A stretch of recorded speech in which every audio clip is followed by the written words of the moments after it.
It's midnight here in Cairo. Time for a look at the panorama of comprehensive events. Good evening and good morning. I'm Nermin Nazim. First, we have a look at the main headlines. The 8th National Youth Conference takes place. President Sisi answers youth questions in Ask the President session. Tunisia gears up for presidential poll steeped in uncertainty.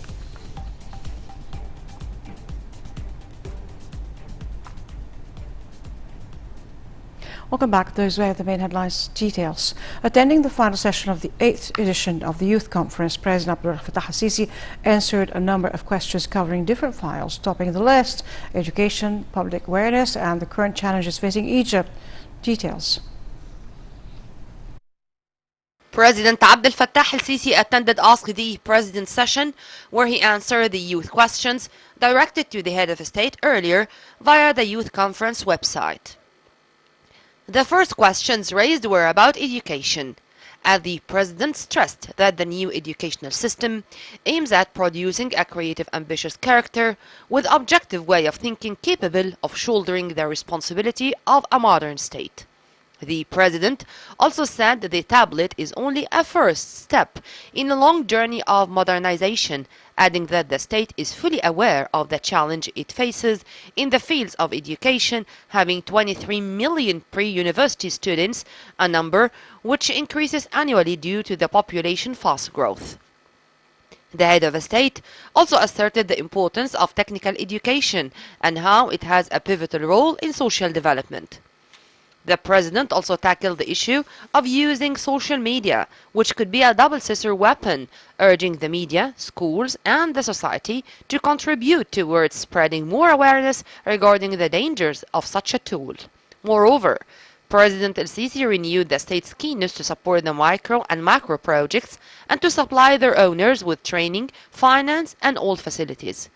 The session ended with a promise from the President to continue with successive initiatives like 100 million health states, till the full implementation of the comprehensive medical insurance system all over Egypt, vowing that there will be stories of success with fruitful cooperation between the state and the nation.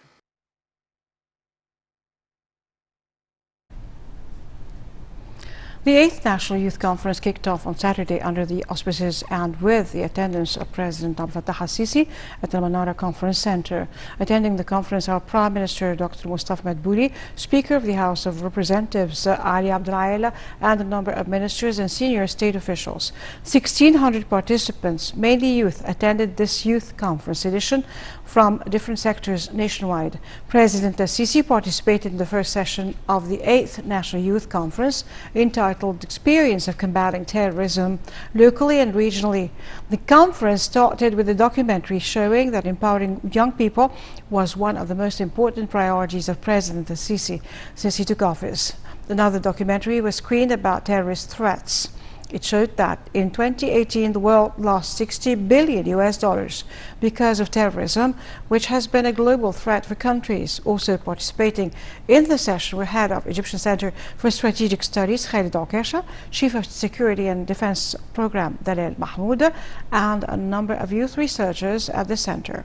Okesha said that September 11th terrorist attacks in the United States saw a critical point in the development of terrorism.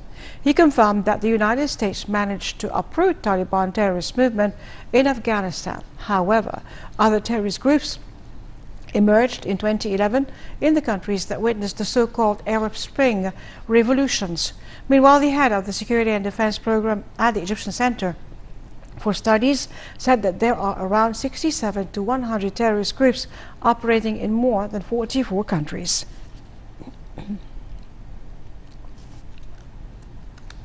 President Abdel Fattah al-Sisi on Saturday said that terrorism is a global phenomenon suffered by many countries, pointing out that nations would not be able to achieve progress under terrorism.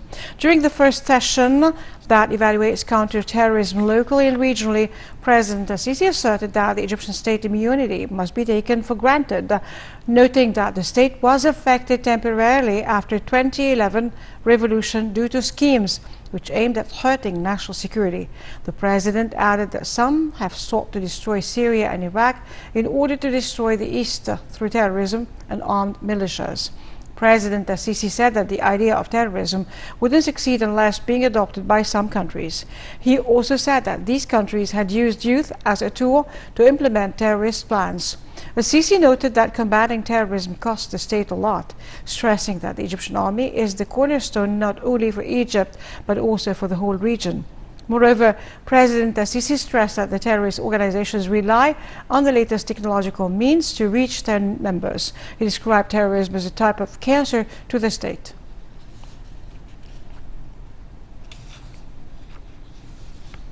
In his remarks on the sidelines of the second session of the 8th session of Youth Conference, dubbed The Impact of Spreading Lies on State in Light of the Fourth Generation Wars, President Sisi said that the state of skepticism started 50 years ago. He stated that social justice should be applied to avoid discrimination. He added that social media contributed to misleading awareness since 2018 as he asked the Egyptians to increase their awareness and protect the homeland.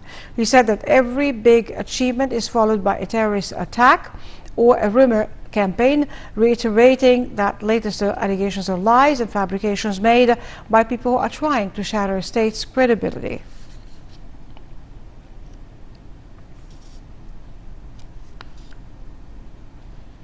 On the sidelines of the 8th National Youth Conference, senior correspondent Tariq Hussein held an interview with Dr. Nuha Bakr, professor of political science at AUC. The 8th National Youth Conference kicks off in Cairo, this important platform of communication between the President and the youth. A very successful experience, a very professional one here in Egypt. On the sidelines of the opening ceremony, we have all the honor and pleasure of having with us Professor Dr. Nuha Bakr, Professor of Political Science. Professor Bakr, thank you so much for joining us here on Nile TV International exclusively. That important platform between the President and the youth, the 8th National Youth Conference comes today as a foundation of communication and trust. And also our youth, our treasure, we're investing in them today. First, let me thank you for having me. It's a pleasure and honor to be among you here. And yes, this is the 8th conference in addition to 2 further conferences that were on international level and 1 on regional level for African Arab youth. Yes, it's a very important platform where there are lots of sharing of ideas, thoughts. We've seen previous youth conferences where there were simulations also. All this enrich the capacity of youth, in addition to exchanging ideas, views. We see today 1,600 of our youth attending, sharing their ideas. We have 3 sessions today. The first session was about terrorism and combating terrorism, not only on security level, but also through development and through changing the religious extremist narrative. We will have another session about the effect of false exchange of information through internet. Then we will have asked the President to finalize where youth will be having a chance. Previously through internet they've sent the questions or direct questions today. I'm very glad to see our youth here. I'm very glad to see in the promo their success stories on cultural, on sports level. It's as you've mentioned, a very important platform for communication. Yes, very important platform that started really positively by narrating stories of success of the youth of Egypt today, which is really inspirational for others also to follow suit. We saw in the different specialities, we saw Farah in music, we saw our dear youth who represented the country on more than one platform in sports. So how do you see this, Professor Nuha, as inspirational for other youth to follow suit? It's inspirational, it's simulating, and also it comes within the context of empowering youth in general. We started by our constitution, where there are very important 3 articles in the constitution, Article 82 and Article 188 and Article 244, that empowered youth. This has resulted in 59 youth in our parliament. It has resulted in a number of youth that are now assisting the ministers and assisting the governors. All this comes within the context of also working to empower youth on health-wise. We're working on virus C. We're eliminating slums from our country. We are empowered. We have unemployment has decreased from 13% to 8%. All this is to provide youth with a better life within our agenda of 230 for development and the African agenda for development of 2063. Yes, we're talking youth empowerment. We're also talking here youth and leadership, because when they find themselves sitting nearby decision makers, the president himself listens to them. Listening is really a key magical word at that platform. Exactly, and it makes also, it empowers youth identity, Egyptian identity. They feel that they are listened to, they feel that they share in building their nation. All these are positive vibes to others who have not been attending or who will attend in the future. We see that there are lots of efforts done to invest youth, to include them in the society. Inclusion is very important. This is all working on developing our country. Definitely, and also a matter of awareness, raising their awareness vis-a-vis the phenomena like combating terrorism today and more. Very important to engage them also politically from the perspective of a professor of political science. How can we better engage the youth on the political sphere and raise their level of awareness? First, what's happening from empowering their human capacity through the program that is offered to youth, through the reforms on the administrative level for those who are working, youth who are working in the government, through making their voice being heard. All this is for the best of our country, for the best. And I'd like to share also that gender issue is on the table. It's not only male. We've seen females on the panel. We've seen working on combating also violence against females. The president was very persistent on this. Sexual harassment, we were able to eradicate it, which was a very disturbing phenomena. Also, different laws to empower Egyptian women in general. Definitely a very inspiring conference and platform today. I thank you very much, Professor Dr. Noha Bakr, Professor of Political Science, sharing with us with your positive ideas at this important platform. Thank you so much. My pleasure. Thank you for having me. That was Professor Dr. Noha Bakr, Professor of Political Science, sharing with us her ideas and positive vibes here at the 8th National Youth Forum. Stay tuned for more coming up on Nile TV. Egyptian ambassador to Italy is permanent representative to the United Nations agencies in Rome, and the current president of the World Food Programme, WFP, Hisham Badr, chaired the joint meeting of the UN's Rome-based agencies.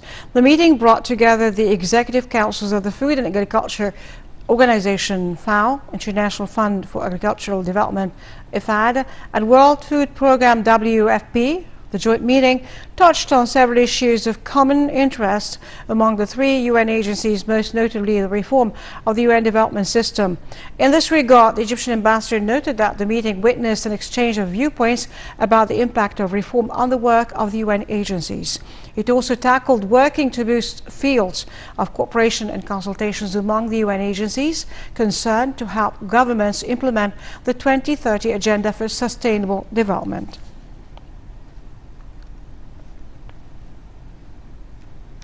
Foreign Ministry announced on Saturday the arrival of 2 cargoes of Egyptian relief aid to South Sudan as part of Egypt's efforts to support peace deal there.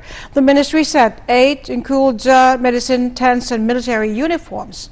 It added that 3 other cargoes of Egyptian aid will arrive within 2 days. South Sudan's foreign ministry also thanked Egypt for supporting peace in its country.